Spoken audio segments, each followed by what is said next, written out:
hello everyone that's joining us. Thank you. Thanks for logging in. I can see the numbers tripping up, which is great. Good to see familiar faces, some new faces. Thanks to everyone that's joining us. What would be good, actually, we had somebody do this a couple of weeks ago and we haven't done it since. What would be good is if you can just pop hello in the chat box, let us know you're here. And what would be good is to kind of get an idea of where everybody's logging in from. Is it London? Is it overseas? Where is it? So that would be kind of good to see where everybody's from and what have you. And obviously let us know that you can hear us clear and well. People coming in from London, from Essex. So that's a good barometer that. Barcelona, wow. Barcelona, this is good. We've gone global, Alice. This is what we like to do. Islington, my hometown, lovely, brilliant. Somerset, oh wow, Croydon, Altrincham, Canterbury, Hampshire, fantastic, brilliant. Keep them coming in, keep saying hello. For those that are new to what we've been doing here, I'll introduce Alice properly in a second, but we've formed this new network called the Business Support Network, which is kind of a place for everybody to come together and communicate, help each other through this really difficult moment. And we've had lots of people contributing and giving up their time to help the community so we can learn and we can all grow and flourish and do some good at a really terrible moment. So the kind of bedrock of what we're trying to achieve is to create this community and keep everybody happy and inviting some new connections, and with the hope that everybody can come together as one. So we're really achieving that at the moment. So thanks for all your support and keep it coming. We've just literally launched on Facebook this week, so feel free to join us over there as well as LinkedIn. So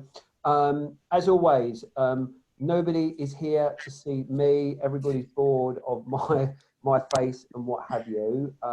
It's an absolute pleasure to welcome along Alice. Alice Law is a stress management and performance coach, and she is here to kind of share a bit of a story and help us through this particular difficult moment.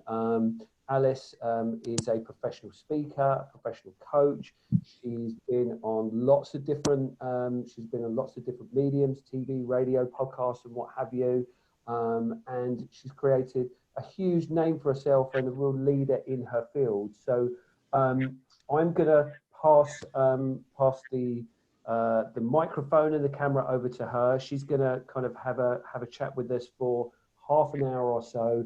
There will be some opportunities to answer some questions with her at the end for about 15 minutes at the end. So feel free to pop some questions in the chat, and then we'll revisit those a little bit later on once she's finished having a chat with us. So Alice, welcome. Thank you so much in advance for your time. It's great to have you with us. Thank you so much for having me, Paul. It's wonderful to be able to support your community, and also thank you for everyone who's shown up today and shown up for yourself. As Paul said, I'm going to talk to you a bit about why I do the work I do, why I believe and know that stress really is its own modern day mental pandemic and a silent killer, and also give you some tools that you can then implement at this time, because I'm sure there's a lot of different stress and anxiety going on at the moment. And I'm going to give you a morning mindset routine that will really see you lower your stress levels and help you to find positivity throughout your day, which is something everyone really needs to hold on to right now. So I'll tell you about my story and then talk a bit about stress itself and then the routine. Then, like Paul said, we can do questions at the end. So first of all, though, I'd love for you to just all take a moment for yourselves, really just close your eyes and drop whatever you're doing, writing, and just take a big deep breath in through your nose and just let it all go through your mouth, exhaling.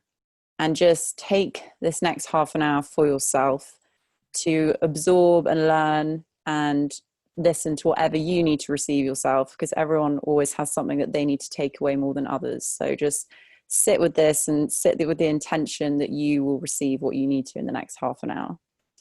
So my story around stress, really, I've came into this business not thinking that I was going to be a stress management and performance coach. I used to think I wanted to be a fashion designer, but life had a different plan for me. So stress itself, first of all, if stress has become your entire identity, you have to ask yourself that question, because it's now seen as a byproduct to success, something to boast about in our busy modern day world. Being busy is almost a status symbol, and we seem to think that stress and success must go hand in hand, that we can't possibly be successful and not be stressed. It's the common misconception.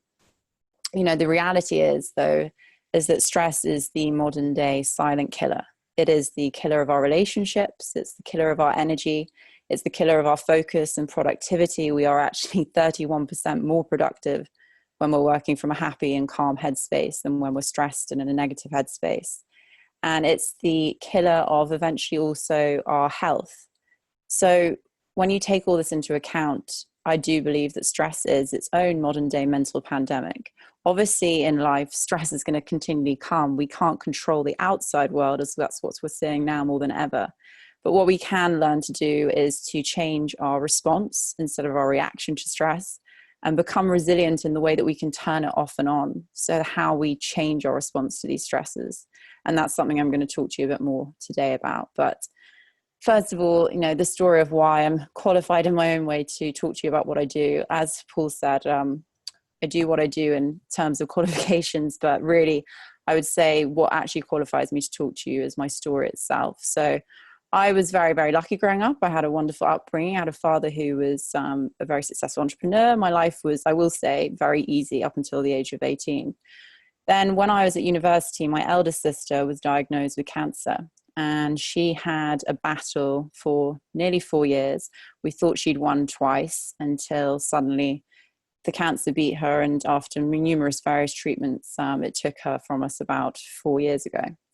During this time, and at the same time, I experienced what I would say is stress in every dimension of my life. So I now call it my version of stress school, because when my sister was ill in hospital, my dad's businesses were going under from the credit crisis that happened in 2008, and things were starting to get very stressful. We had to sell our family home. My dad became very, very chronically stressed. And my sister was ill, and he could see his sort of success, his businesses, his financial stability, his home sort of drifting away, and his mental resilience. During that time, I got made redundant and had the usual sort of young breakups that people do in their lives. And I realized that there was stress in every dimension of my life at that time. It was financial, it was environmental, it was from work, it was from my sister, it was then grief, it was then romance, and it was then my health as well, because I started to develop IBS, which turned into a colon cancer scare because it got so bad from me manifesting stress in my stomach. And my dad at this time started to really, really disappear in front of my eyes mentally. I always say that to lose someone physically is horrific. I've done that twice. And to lose someone mentally before you lose them physically is equally as painful. And I watched my dad disappear in front of my eyes slowly. The charismatic, self-assured man that I knew and loved disappeared after my sister died, and after he was dealing with all the stress in his life and his business. Prolonged stress in men is more likely to turn into depression than it is in women. And chronic stress for my dad did lead to depression, which also led to him manifesting again cancer.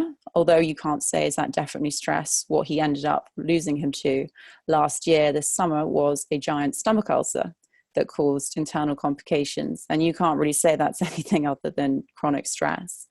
So for me, stress is a huge silent killer, and it can affect anyone at any time. If you leave it unchecked, it really can go on and on. And I would say that these things that, manifest in us physically, if we can look at them properly at the beginning and not let stress become a part of our identity, and actually learn how to change our relationship with it, then we can really see a huge shift in not only just our well-being, but the well-being of those around us, and really make a change in the mental health side of things with stress. With my dad, obviously, I was already doing this work that I do when I lost my dad, but that was just the reawakening of reminding me of why I do what I do and why it's so important. And I'm now on a mission to help as many people as possible to strip away stress and live in their natural state of calm and happiness. I truly believe that we were all born calm, but it's a skill that we forget, and it's one that we all need to relearn. So when I say that, I teach people how to tap back into their natural state of calm and happiness. So when we talk about stress in itself, just looking at the reality of it, for what's going on in this own mental pandemic right now. I mean, in the UK alone, 74% of people in the UK last year said that they felt so stressed at one point, they felt debilitated and unable to cope and unable to go to work, which is such a huge statistic. In the biggest killer for men under 50, as we know, is still themselves. And as I said, stress, long-term chronic stress, is more likely to turn into depression in men. It can be a starting point for some really serious problems. And 51% of adults last year who said they reported feeling stressed felt depressed, and 61% said they felt anxious, with 32% of those people developing suicidal feelings from stress. It's every year the levels of stress are rising, and this year definitely is no different. In fact, it will, I'm sure the statistics next year after this year will see an even greater increase, sadly, unless we all start to really look after ourselves and start to take stress seriously as the silent killer that it is. And I don't say that to scare people. Not everyone ends up, losing themselves to stress, like my dad. But as I said before, it is the killer of our relationships, of our energy, of our focus, and of our happiness as well, not just our health. So I would love to, talk to you about a morning mindset routine today that can help you to manage stress at this time, help you to create more mental resilience, help you feel more positive throughout the day, and help your brain to look for the positive throughout the day instead of attaching to the negative, which can be extremely easy right now. Before I even go into that, one tip I will say to anyone is that if you have become almost addicted to the news right now, please take the time to step back from it and watch it only once a day if you can, once a week if you really can, because what happens when we're watching something that's so fear-based and negative, our subconscious, if we watch that continually throughout the day, will look for the negative for the rest of the day and will attach to the fear, whether you believe it or not. So I'm sure if you are someone right now who's watching the news 7 times a day, you will have felt your anxiety increase. And that is the reason, because your brain is literally looking for the bad in the rest of the day. So I'm not saying don't get the facts. Obviously, we all need the facts of what's going on. But we all know that the news cycle doesn't really change much from morning to evening at the moment. So really try to limit that, because it will really help your anxiety levels. But I would love to go into this morning routine. And I know some people are busier than others in terms of their family and their children, but I can give you little amendments. And I would just say, if you can, then take 20 minutes in the morning to do this every morning, and you'll see such a change in how you respond for the rest of the day. If you don't have 20 minutes, then take 10, take 5, lock yourself in a bathroom if you're someone who can't, get away from the noise of your house. Just try and take this time for yourself to do it every morning. And all you'll need is a journal and a pen, and also headphones or speakers for meditation exercises. So I do this routine with all my clients, and the more you practice it and make it a part of your life, the more you'll see the results. And if you do it first thing in the morning, how it affects your mind and the way you balance yourself throughout the day, it almost is as if you've achieved something great before you've even achieved anything in your day. So your brain and your energy is already wired for that performance level. So with the morning mindset routine, first thing first is what you want to do is something called a mind dump. So when we are anxious and stressed, we spend a lot of time in our headspace, and we can go over and over ruminating about the past and angst thoughts about the future. You'll find that if you are completely present, so whether that's writing and really getting all your thoughts out of your head and onto paper, when we are in total presence, we are rarely anxious or stressed, because in that moment of angst and rumination, we are usually thinking about something in the past or worrying about something in the future that we have to do that we haven't yet done. So learning and cultivating presence is one of the greatest tools you can give yourself, and writing and mind dumping your thoughts of angst out of your head onto paper and getting present in that moment will really help you to emotionally compartmentalize what's going on, really get to understand what's going on in your mind at the moment, and really you'll see a relief with that. So if you find it hard to write, one thing I will say is start with a prompting question. So you can just start with a prompting question of, how do I feel today? And I know that can be hard for some people to answer, because a lot of us aren't ready to actually get in touch with how we are really feeling and being honest with ourselves. But the better you get to know your emotions, the easier it will be to manage them. So start with a prompting question of, how am I feeling today? Or how do I want to feel today? And just go from there.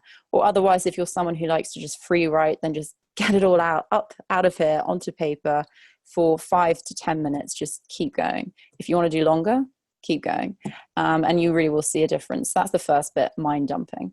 Then you want to move on to gratitude. Now, gratitude is something that gets thrown around a lot. It's always like, oh, be grateful, be grateful. This helps your mental health. This helps you. But it does.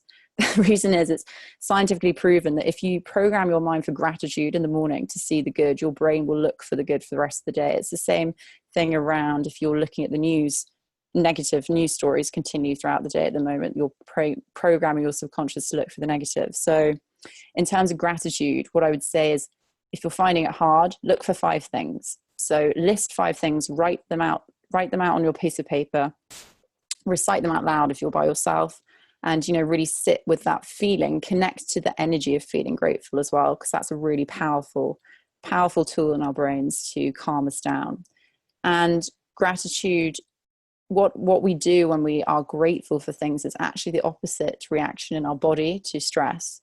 It's the same with kindness. When you're kind to yourself and kind to someone else, it has the opposite physiological effect in your body than stress does. So doing gratitude at the start of your day, as I said, it just makes your mind look for the good for the rest of the day. And you really don't have to be being grateful for these huge things right now, because some people might be thinking on this call, I don't really have much to be grateful for right now. But what you want to do is exercise your mind towards it. So if you make a cup of tea in the morning and you enjoy your cup of tea, write down, I'm grateful for my cup of tea. It can be the simplest little things. It doesn't have to be some huge catastrophic change. So just training your brain to look for the good and sitting with the feeling of feeling good as well is a really powerful way to sit with that. So yeah, you do your mind dump, then you do gratitude. Then you want to move on to meditation. Now, I can already sort of sense, even though it's across the screen, if I speak to a group of people and I say the word meditation and they're not used to meditation, there's always resistance, and I completely understand that. But one thing I will say today is that meditation does not have to be Yoda on top of a mountain without a single thought coming through your head. Otherwise, you haven't meditated. That is not what meditation is. Meditation is actually getting to know your mind better. And there's a great phrase by one of the yogis who said that, your mind is a great tool, but you have to learn to walk it. Otherwise, it will learn to walk you. And this is something that meditation allows you to do. It allows you to reduce your stress levels scientifically, increase your happiness levels, but also get to know your mind on a basis that you understand what thoughts are coming into your head. And you'll start to see patterns as well with your journaling of what you're being stressed about, of how you're feeling, and then just understanding those, where these stresses might be coming from, and looking more into those. But meditation, there are different types of meditation. And one thing I will say today is find the one that's right for you. So for example, some types to think about are a walking meditation. If you are someone who cannot sit still, who thinks, I really just can't be bothered to meditate, why will it ever help me? I can't even find a second to sit still, let alone meditate. Do a walking meditation. Because first of all, walking is amazing for our stress levels. Again, clinically proven to reduce them. But on apps like Happy, it's not Happy, Not Perfect, that's another one, but Headspace, you can find a mindfulness walking meditation. It's actually in a section. So you can do a walking meditation, which is a form of mindfulness. And all it does is guide you in your actual walk to your surroundings, to get present, to connect your body, to actually look at the trees, to take things in. And it guides you to do that so that you connect to yourself in a very present way whilst walking. And that is a form of meditation in itself. So like I said, it's really about finding the meditation that works for you. So you can do walking meditation. Sometimes I meditate in the bath, kill 2 birds with 1 stone. You can do an unguided meditation. You can do a guided meditation on the apps like Happy, Not Perfect, Headspace, Calm. If you want to find a more spiritual based meditation, I can also give you a list of some people that do those. And it's basically just all about finding meditation that suits you. I also have a meditation myself that I've recently done for this time that's free, that I'm happy to send anyone that wants it. It's all about what I call a guided thoughts meditation, which again is something that can help people who really struggle with meditation themselves, which is just, it's about guiding your thoughts to answer questions that you might need to internally at this time to keep you calm. So if anyone's interested in that, I can also give you the details. But take 5 minutes minimum per day to meditate. Take 10 minutes if you can. And if you really can, take 20, because it will change your entire life. But 5 to 10 minutes in this little routine of meditation, sitting down with yourself and finding the one that's right for you and just meditating with yourself every morning. Then what I will say is going into affirmations. Again, affirmations is something that gets thrown around. Or be positive, positive thinking, positive talking. But the reality behind affirmations is it's absolutely a very, very, very strong tool for rewiring your subconscious brain. If you start an affirmation with I am, this is the power within an affirmation. You don't want to say a statement and not start it with I am. Your brain cannot tell the difference emotionally between how you speak to yourself internally and how I speak to you now. So if I was being really rude to you now and you're being really harsh to yourself inside, emotionally, you cannot decipher the difference. Obviously you can in terms of, physicality, you could tell it's me, but emotionally, the same reaction in your body goes off, the same stress, hormones, cortisol, whatever it is that you're telling yourself, the same negative thought stories, this reaction will be the same emotionally for you in your body and in your emotional state as if I'm saying it to you. So how you talk to yourself is so, so important. It is the one conversation we have from the start of our life to the end. It's the only conversation we'll have from the start to the end. And so the relationship in terms of how you speak to yourself every day in your mind is something that I cannot emphasize is so, so, so important to become aware of. And affirmations are an amazing way to start to get that relationship into a positive space. So with affirmations, this is a quick part of the routine. Just put I am and then how you want to be. So if you're, for example, feeling really stressed, just write an affirmation saying I am calm, or I am calm and clear, or I am calm and happy, however you want to feel that day, however you want to create your state to be, write the affirmation out. And then write it out 3 times, repeat it. It's always the power of 3 with affirmations. So write it out 3 times, repeat it either in your head or out loud if you can, if you're by yourself. And if you're really, really brave, because this gets into your subconscious even more, the most powerful way is actually to stand in front of a mirror and look at yourself directly in the eyes and say it out loud. And that could be very uncomfortable for people. I do that occasionally, and it can be uncomfortable, but if you do it, it really helps to get into your subconscious even more. So those are your affirmations. And then what you want to do is move on to intention. So intention is a very powerful tool for how you intend to, again, create your day and how you want to show up in yourself and the results you want to get or the feelings you want to feel. But intention is all about, where focus goes, energy flows. And if you set an intention to achieve something, your brain will look for ways to achieve that throughout the day, and your energy will follow subconsciously without you realizing. So an intention statement, like I said, it can be something as simple as how you want to feel, or can actually be an achievement you want to create or an experience. So for example, how you want to feel, you would start it with, today I intend to feel X, and then say at the end of how you want to feel. Or if you want to achieve something, then say, today I set the intention that I'm going to, and why. But what we do with intention is we write it out. We, close your eyes and just think about that intentional statement, say it out loud, and set that intention powerfully for the day. A way to remind ourselves, powerfully remind ourselves of the intention per day is, I say, always use your technology to your advantage at the moment. What you want to do is put a labeled alarm on your phone and put your intention statement on your labeled alarm. So it goes off 3 times a day silently, but you can see it when it comes up on your phone. You just remind yourself, bring your brain back to that intentional statement and just make it part of your sort of core for the day. So your energy and your brain looks for it. Another thing you can do with your labeled alarms as well, I will say, is put a reminder on to breathe 5 times a day. I do that with clients, and you'd be surprised if you're really stressed and anxious how you really haven't breathed properly for the day. We tend to do very shallow breathing from our our chest when we're stressed and anxious, instead of diaphragmatic breathing. So I'll do the diaphragmatic breathing with you after this, but also putting a labeled alarm on your phone, telling yourself to breathe just for 1 minute, 5 times a day, can really shift your energy. And then the last bit of the routine, which I always find is the funnest, because, you know, everyone loves some happy music and a dance usually, is about our energetic state. So to get yourself into an energetic and positive, you know, vibrant, motivated state for the day ahead, you want to change your energy vibration. Now, I'm someone who does Reiki healing and intuitive work as well, but I know that can be very far-fetched for some people. But Reiki and energy work, in terms of how we change our state, how we manage our energy, etc., it's really about the fact that we are all just made up of energy. That's what science has proven. You know, even the table is energy. It's just a denser form. And so just like that, so are you. And you have to learn to look after, manage, and also raise your energy when you need to. So to finish that mindset routine on a really positive note is to just put on your happiest song, whether it's in your headphones or out loud around your house, and just move your body if you can. Sing if you're really up for it. That's a great way to raise your energy as well.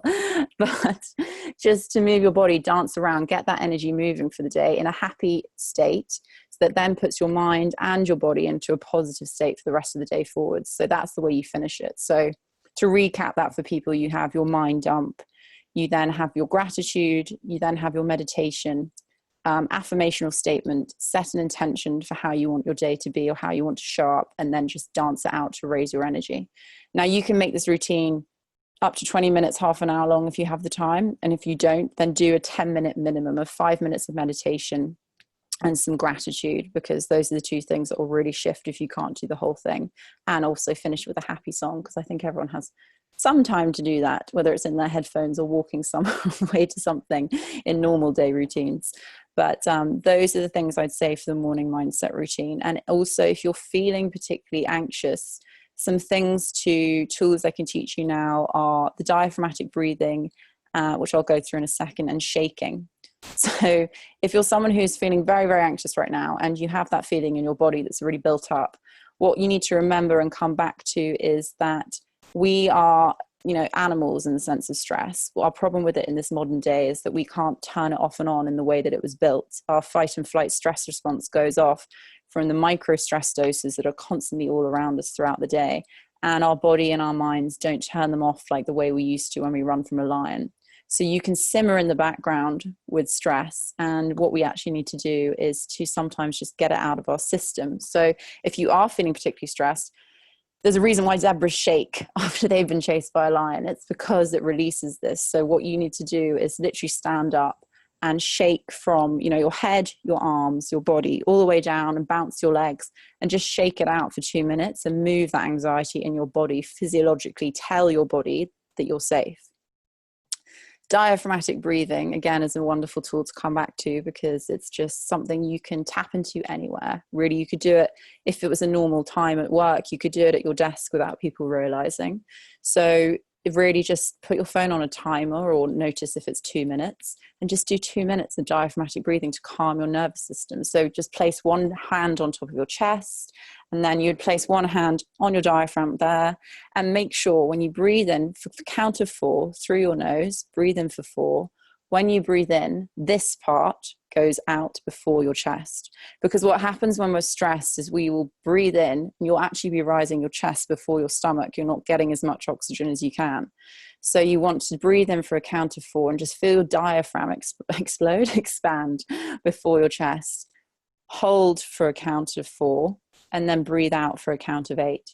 And just repeat that, you know, for a little continual cycle. Put your phone on a timer for 2 minutes, whatever it is, and just feel your, you know, anxiety to come down, and that oxygen just actually get to the places in your body that it needs to. So, I mean, that is, some tools for stress at the moment. One thing, I would say is also, the labeled alarms I talked about, and the shaking and the diaphragmatic breathing are all great tools. But a morning mindset routine that I've just been through with you, I cannot stress this enough, using it in the opposite way. I cannot stress this enough to try and implement this into your day. Try it for the next 2 weeks every day. and see how it affects you. See how you watch yourself change in terms of how you respond to stress throughout the day. Because what I will finish with in saying is that another thing to do is to put your phone on airplane mode. So put your phone on airplane mode when you go to bed, or get an old school alarm if you don't have one. Because what happens when we use our phone as an alarm and we don't put it on airplane mode, you essentially wake up and you give yourself multiple what we call micro stress doses before you've even got out of bed. So that is, you know, the news flash headline of something depressing. That is the email that's causing you stress because you haven't done something you've forgotten to do, or a message that might upset you from someone. These little stress doses that can flood our system, or social media making you feel, you know, anxious about something, whatever it is, micro stress doses. If you're giving yourself 17 of those before you've even got out of bed, you're already programming your system and yourself for the day to react instead of respond.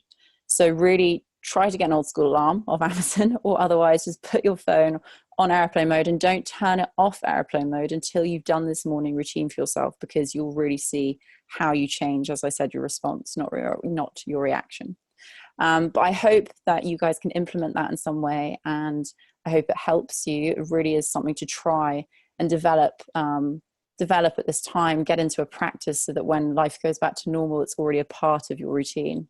It's a really good time to start. So if anyone has any questions, then please, I'm just going to look at the chat box now as well.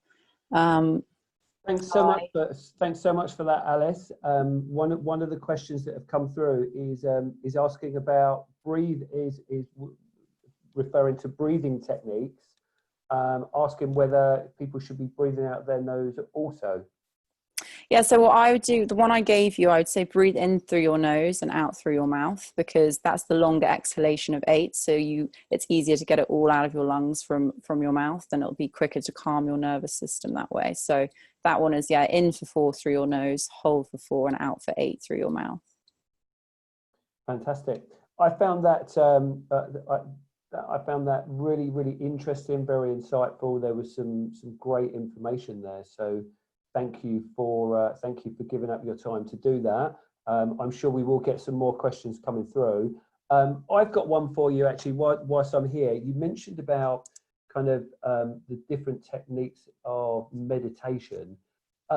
Would you consider, because I run a fair bit, would you consider sometimes when I'm in a long run, I kind of completely zone out for about 10-15 minutes, and I don't even realize at the time, and then I kind of snap out of it and I'm like, oh, what's happened there? Would that be a kind of form of meditation without me realizing it? Yeah, absolutely. It is. These kind of things can really connect into your body, and being completely present and going into a sort of state of meditation, as you say, can be a form of meditation. Actually, the guy I spoke to the other day is an example of this. Guy I'm getting on my podcast called Alex Flynn, who I just recorded with. He's an adventurist, and he got diagnosed with Parkinson's at age 36, and he now does these incredible challenges around the world that put us all in great health completely to shame. And he was saying that I said, when you're in these states, how do you manage your pain and stuff? And he was saying, I do just get into a meditative state with exercise, and that is the power of being able to connect your body in that way. So I would say, like walking, running is another great way to do it.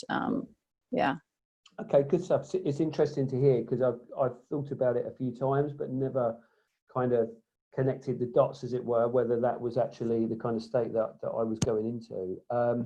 So we've got quite a lot of people saying how much they've got out of that half an hour. Absolutely amazing. You're a really inspiring woman.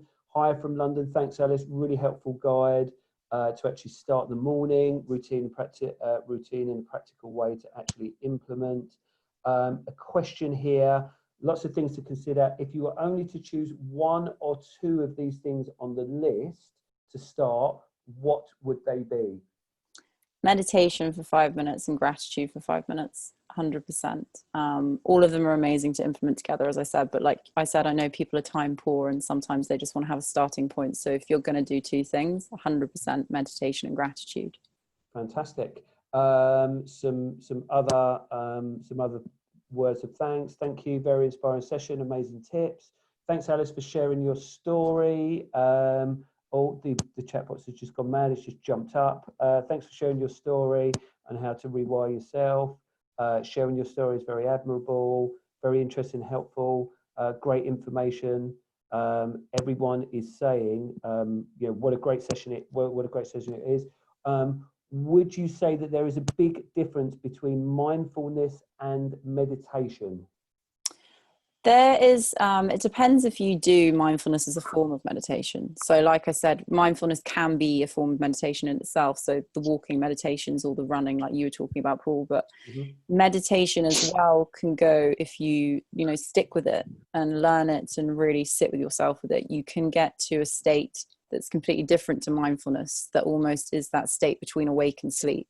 And that really is the sweet spot, as they say, because you can almost, you do create more energy within your physical body from just 20 minutes of doing that. It's crazy. It's like almost like a 2-hour nap. But that is different to mindfulness. But mindfulness is 100% a form of meditation in itself. So it's up to you which style you want to find that works for you, really. Okay. Somebody has asked here that they would love to learn a bit more about your meditation that you do, that you briefly mentioned. Yeah, absolutely. What I can do is I can send you the link so that I have an automatic link, so people just input and then it gets sent to them automatically afterwards, so that anyone who wants it can download it. It's about 9 minutes long, and it goes a lot quicker than 9 minutes sounds. Somebody, just bear with me. Ellie, do you mind putting your thing on mute? We can hear your cat meowing in the background, which is lovely. But it keeps interrupting if that's possible. So somebody's asking about the meditation. Would 5 minutes for each section of the morning mindset routine? I'm guessing that. Would 5 minutes for each section of the morning mindset routine? Question mark. Is that, are they saying, is that enough? 5 minutes for each? Is that what they're saying? Yeah, I mean, I can say absolutely 5 minutes on each is perfect, but some you'll find actually you don't even need 5 minutes for example, the intention will take about 2 minutes. The affirmation might be 3. So yeah, just implement that the way you like. Some are better to go over. I would say, like I said, if you get to a point where you love meditation, do it for 20 minutes, do it for half an hour, do it for as long as you like, because it really will change your life. But 10 minutes for writing as well. Just try 5 minutes minimum, but also, yeah, implement them for longer if you can. Good stuff. Somebody's also saying that they don't mind sharing that the shaking technique is really effective. So that's somebody that's practicing it already and subscribed to that. That's great. Thanks so much for great advice. Looking forward to implementing it from tomorrow.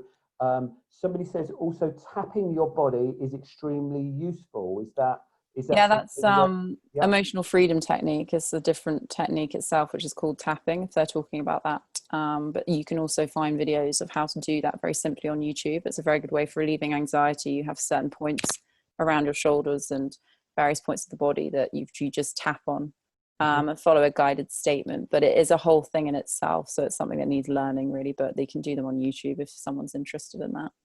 Okay. Someone else has said, do you have a routine for the late night to be calm when you're going to sleep?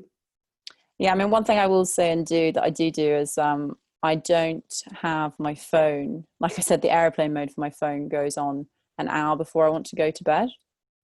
So that I'm not just continually flooding my mind with that, and also not watching TV in bed, because that can be really hard. If you're finding it hard to sleep, that's really going to keep you awake as well.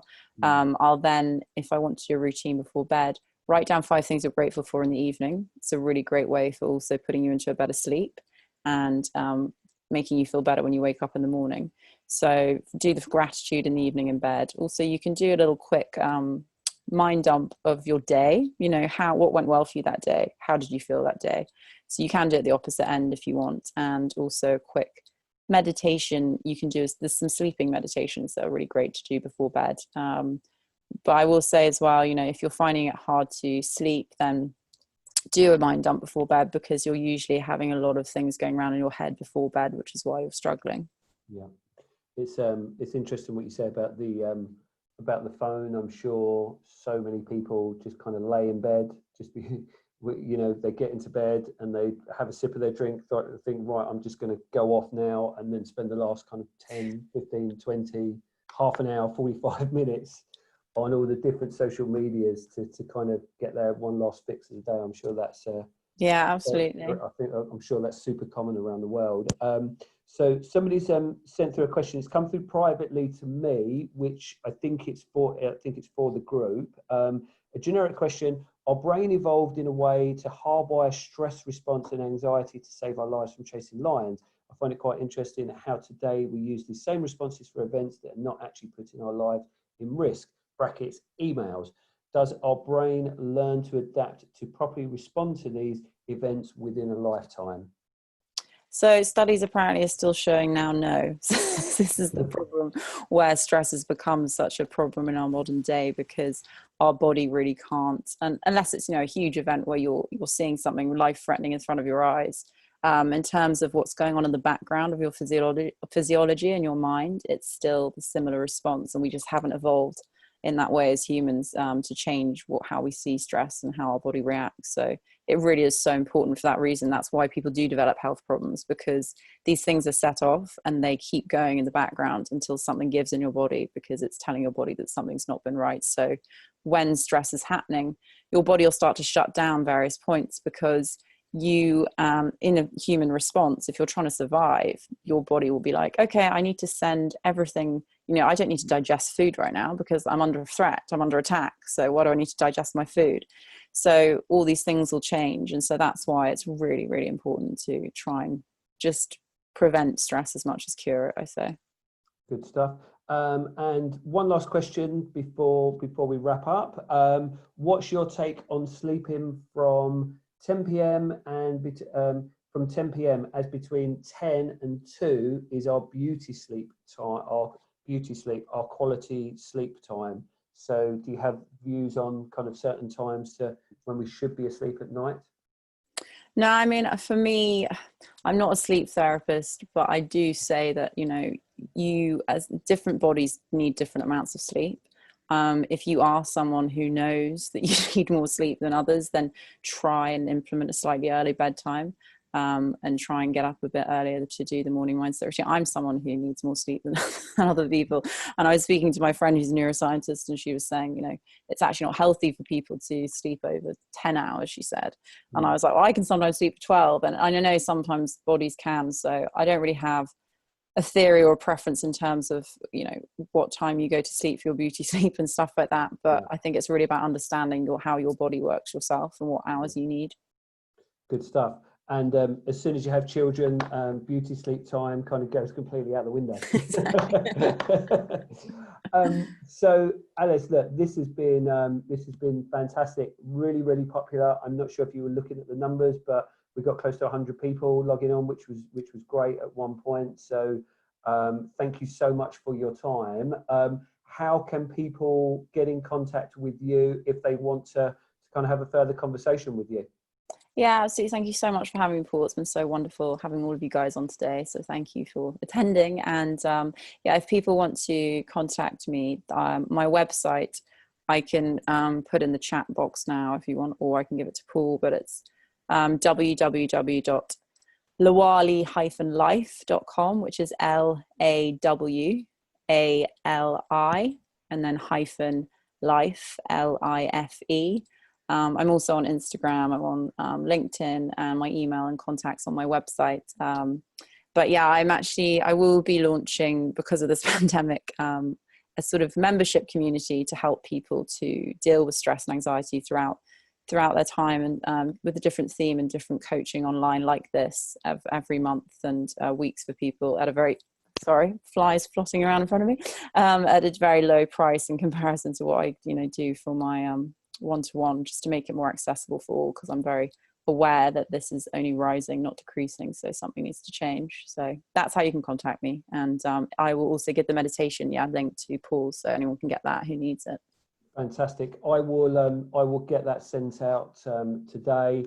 For those of you that have kind of seen some different links here, there, and everywhere, we've got loads of things planned this week. We've got from here on in, we've got 2 different sessions every day for the rest of the week on different tips and techniques of anxiety, stress, and mindfulness in general.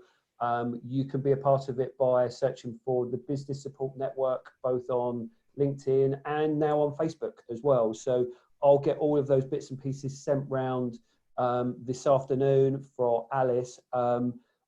Just before we go, we've gone across the pond because we've had someone from Atlanta, Georgia, join us as well. Oh, amazing. So that's amazing. Brilliant. Thank you.